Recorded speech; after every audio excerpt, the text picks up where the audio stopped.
Okay, go ahead. This is the Ballad of Abdullah, Bulbul, Amir, and Ivan Stravinsky's Kabar. The sons of the prophet are hardy and bold, and quite unaccustomed to fear. But the boldest of all, who was reckless of life and of limb, was Abdullah, Bulbul, Amir. When they needed a man to encourage the band, storm fort a redoubt, or harass a foe from the rear, they had but to shout, Abdullah, Bulbul, Amir. This son of the desert, in battle aroused, could spit 20 men on his spear. A terrible creature, sober aroused, was Abdullah, Bulbul, Amir. The heroes were plenty and well known to fame that fought in the ranks of the Czar, but the greatest of all was a man by the name of Ivan Stravinsky's Kabar. He could imitate Irving, play euchre, shoot pool, and strum on a vanished guitar. In fact, quite the cream of the Muscovite team was Ivan Stravinsky's Kabar. The ladies all loved him, his rivals were few. He drank them all under the bar. For gallant or tank, no one could rank with Ivan Stravinsky's Kabar. One day this bold Russian shouldered his gun and donned his most truculent sneer.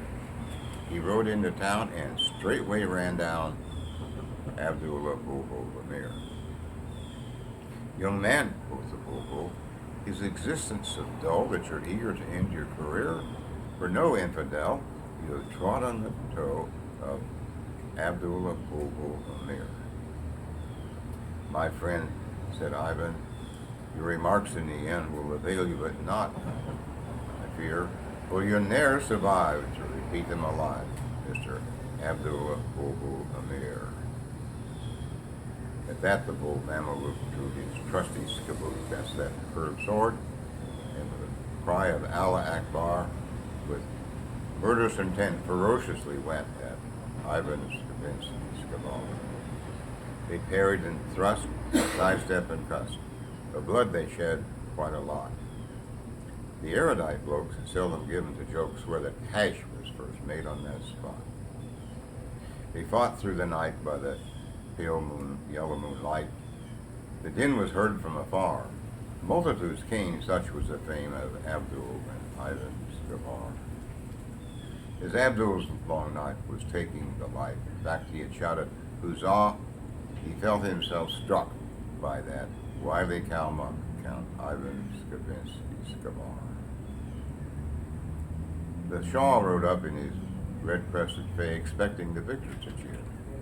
He only drew nigh to hear the last sigh of Abdullah, Bulbul, Amir. Czar Petrofek, too, in his spectacularly blue, rode up in his crested car. He arrived just in time to exchange a last line with Ivan Stravinsky's Kabar.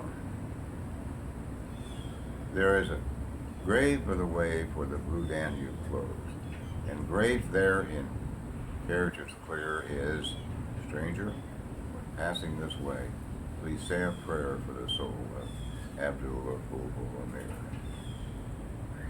There was a splash in the Black Sea on a dark, moonless night. It sent ripples traveling near and far. It was made by a sack clinging close to the back of Ivan Stravinsky's Kabar.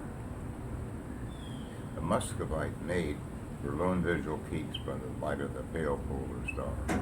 The name that she murmurs as she silently weeps is Ivan Stravinsky's Kabar. Done.